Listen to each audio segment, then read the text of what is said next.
Hello and welcome back to Tesla News. My name is Marian and I'm your host today, and I'm covering with you today the mobile app updates, and we will look into the car wash mode and Disney Plus added and Tesla Model 3 hitting milestone, a major milestone. And of course we will also shortly look into the October 7th annual shareholder meeting. And if you do enjoy my channel, do consider subscribing, and we will start right away with the Tesla app. So what Elon Musk has mentioned many times about the app is he wants to make it as easy as possible possible, accessible as well for non-Tesla owners.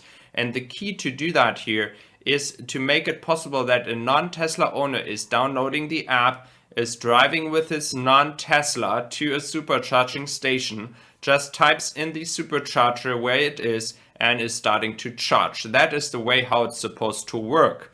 And as we had this topic many times when it comes to this supercharger, it is really important to understand that Tesla can make a lot of money with that. And the entire ecosystem is pretty much laid out for a non-Tesla owner. And it might be pretty much a convincing reason for that owner of a non-Tesla to maybe move into a Tesla in the future, because this person might say, well, I do have the mobile app, everything is here. I do have now as well a Tesla shop where I can buy anything I want, and it is a new design. I can see what kind of things I have installed, how the air conditioning, etc., is working inside my car. And this is pretty much nicely designed.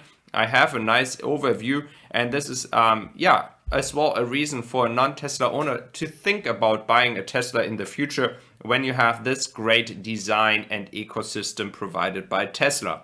So this new Tesla app actually was launched a few days ago, and I heard that some people on Android phones have not seen the update yet.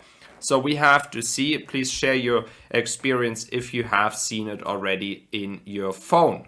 Then for non-Tesla owners, as I mentioned, it is supposed to be possible to charge with that app and pay over the Tesla app as well. And these capabilities, of course, are not possible yet. But with this update, Tesla can pretty much make it possible. So they have made this new design, they have made these updates, and once the chargers are opening, Tesla doesn't have to make a major update again. It is all possible already. They just have to make it possible inside the app once the superchargers are going to be open for the public. Next topic is the car wash mode. So we had a lot of issues when people went into a car washer, that, for example, the door that is opening for charging your car, where you have the plug, that this little door is opening because of the pressure of the water going against it.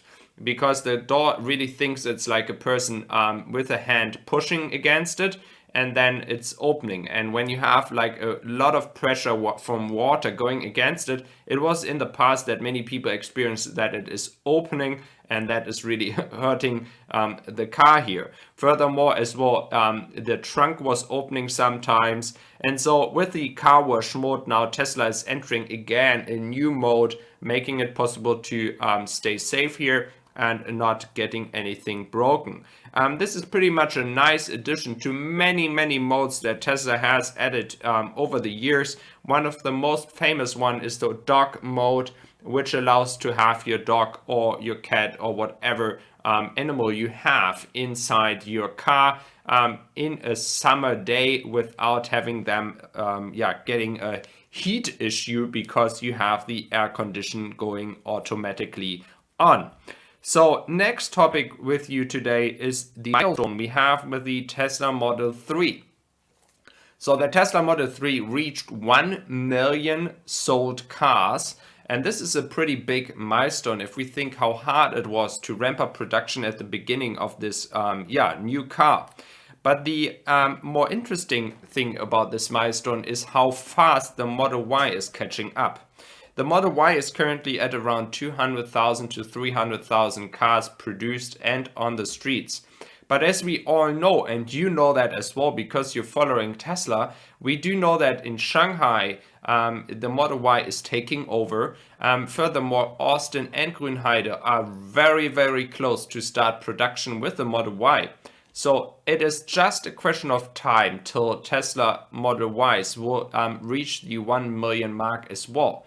To be really honest with you, adding what is coming up with Model Ys in this third quarter and fourth quarter coming up, I do think that we could hit the milestone by end of next year with 1 million Model Ys.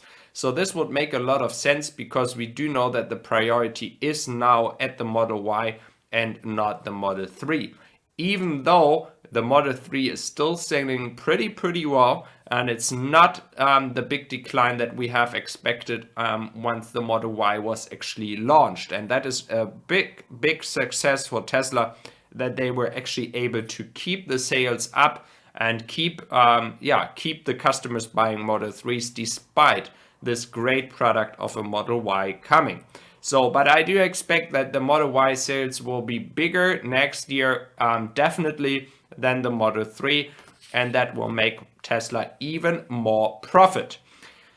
For the last topic, guys, we will look into the annual shareholder meeting. It is official now. It's going to happen on the October 8th or 7th, sorry.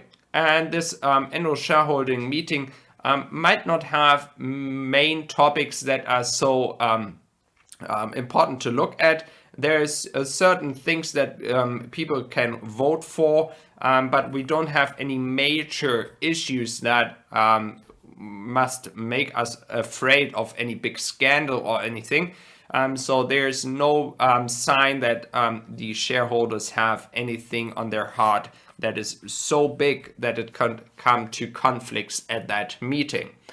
Again, sorry, we do know as well that there are always surprises when it comes to Tesla, and there are always surprises when it comes to answers.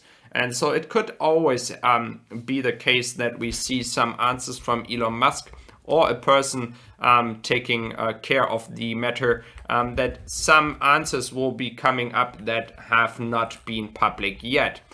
This is always happening with Tesla. If it's an AI day, the battery day, or any other public day, Tesla is always surprising us. And just a casual shareholder meeting with no big surprises would be a big surprise. So let's see if there are any bigger updates. There could be question regarding the production in Austin and Grünheide, if there are now definite dates or anything. So we have to see what's coming up. But I'm really happy to look for the 7th October, because this could be already be a public day to announce the start of the production of the Model Y.